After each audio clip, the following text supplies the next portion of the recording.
Maksud pendidikan itu adalah menuntun segala kekuatan kodrat yang ada pada anak-anak agar mereka dapat mencapai keselamatan dan kebahagiaan yang setinggi-tingginya, baik sebagai manusia maupun anggota masyarakat. Demikian menurut Ki Hajar Dewantara.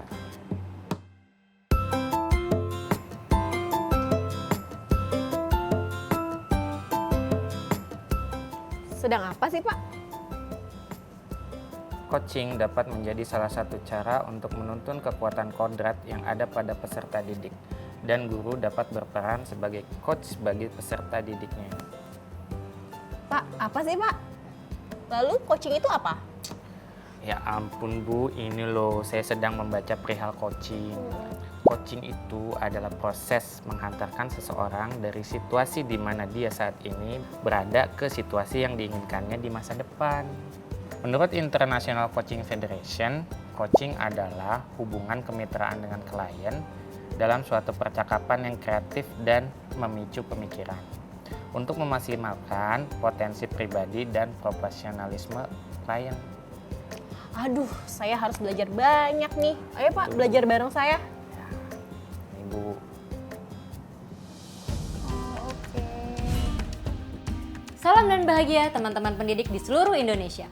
Pada saat pendidik berperan sebagai coach, maka ia adalah mitra bagi peserta didiknya. Siswa dianggap mampu untuk menemukan sendiri bagaimana ia dapat mewujudkan situasi yang ia inginkan di masa depan. Guru melakukan percakapan yang memberdayakan untuk memaksimalkan potensi peserta didik. Guru mendengarkan untuk memahami dan melontarkan pertanyaan agar peserta didik mendapatkan kesadaran baru akan situasi yang sedang dihadapi dan situasi yang ia inginkan di masa depan. Untuk dapat berperan sebagai coach bagi peserta didiknya, guru perlu memiliki paradigma berpikir coaching dan memegang prinsip coaching dalam berinteraksi dengan peserta didiknya. Paradigma berpikir coaching ada 4, yaitu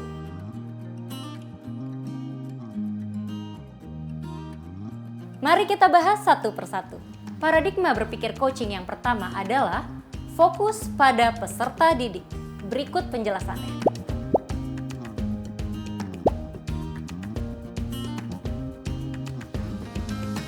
Mari kita simak contoh percakapan antara seorang pendidik dengan peserta didik kelas 11. Hei Andi, katanya kamu mau cari bapak, ada apa? Jadi Pak, sebulan lagi saya kan mengikuti lomba debat, tapi saya masih belum siap. Oh, jadi sebulan lagi mau ada lomba debat dan kamu belum siap. Lantas, apa yang kamu harapkan dari lomba itu? Ya aku pengennya minimal masuk ke babak berikutnya Pak. Babak berikutnya ya. Lalu, menurut kamu, apa yang perlu kamu kembangkan dari diri kamu? Ya aku perlu menambah rasa percaya diri untuk menyampaikan argumentasiku Pak. Oh, menambah rasa percaya diri ya? Sudah ada ide apa untuk menambah rasa percaya diri kamu? Baca berita terkini dan pengetahuan umum. Latihan berbicara di depan cermin. Oh gitu ya. Lalu apa lagi? Perhatikan, pada saat peserta didik berkata, "Tapi saya merasa belum siap." Guru tidak berfokus pada situasi peserta didik yang merasa belum siap untuk mengikuti lomba debat. Sebagai wujud dari paradigma berpikir coaching, fokus pada peserta didik, guru fokus pada bagaimana peserta didik dapat maju sesuai keinginannya dengan berkata, "Lantas, apa yang kamu inginkan sehubungan dengan lomba itu? Supaya kamu bisa masuk babak berikutnya, apa yang perlu kamu kembangkan dari diri kamu?" Yuk kita masuk ke paradigma 2, bersikap terbuka dan ingin tahu.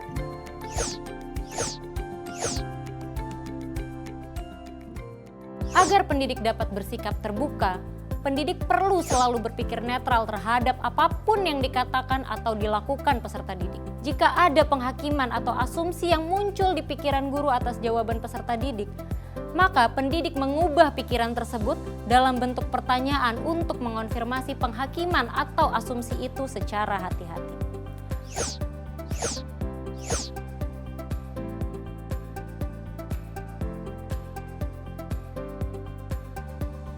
Guru tetap perlu mampu menerima pemikiran peserta didik dengan tenang dan tidak menjadi emosional pada saat peserta didik berkata sesuatu yang dinilai tidak baik. Guru juga perlu memelihara rasa ingin tahu untuk membantu dan memahami situasi peserta didik. Contoh kalimat yang bisa diucapkan adalah,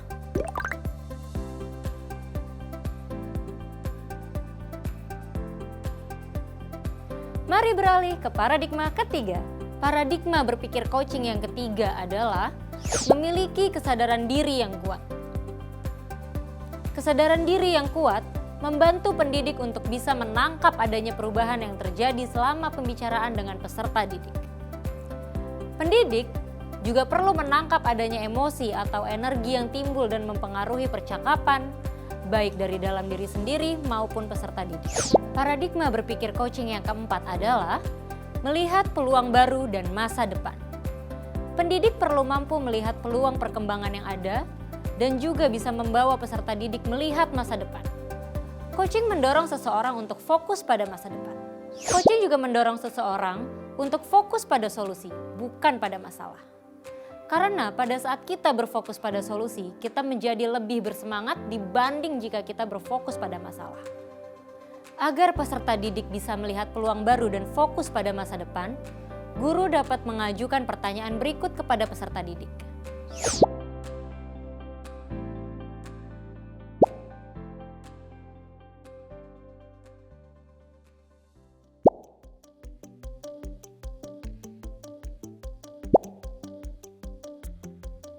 Selain paradigma, ada 3 prinsip coaching yang perlu dipegang oleh guru pada saat berkomunikasi, yaitu kemitraan, percakapan kreatif, memaksimalkan potensi. Kemitraan ditandai oleh adanya tujuan percakapan yang disepakati antara pendidik dan peserta didik. Idealnya, tujuan datang dari peserta didik. Pendidik dapat mengusulkan tujuan percakapan atas persetujuan peserta didik. Contoh percakapannya adalah sebagai berikut.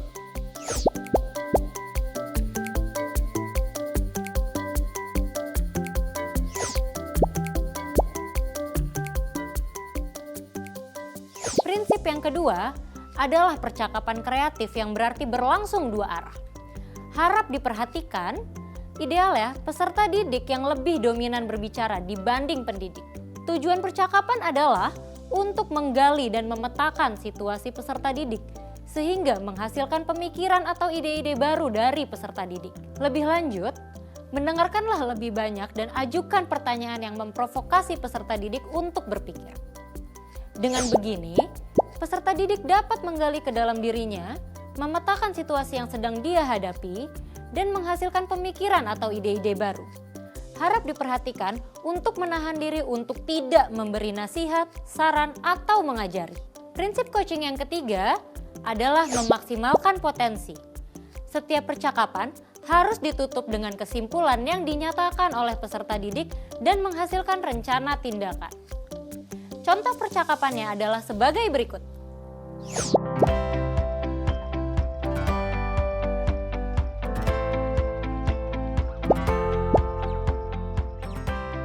Teman-teman guru di seluruh Indonesia, baru saja kita sudah belajar bagaimana seorang pendidik dapat berperan sebagai coach bagi para peserta didik ya. Di video berikutnya, kita akan belajar tentang kompetensi coaching dan alur percakapan coaching Tirta. Sampai jumpa!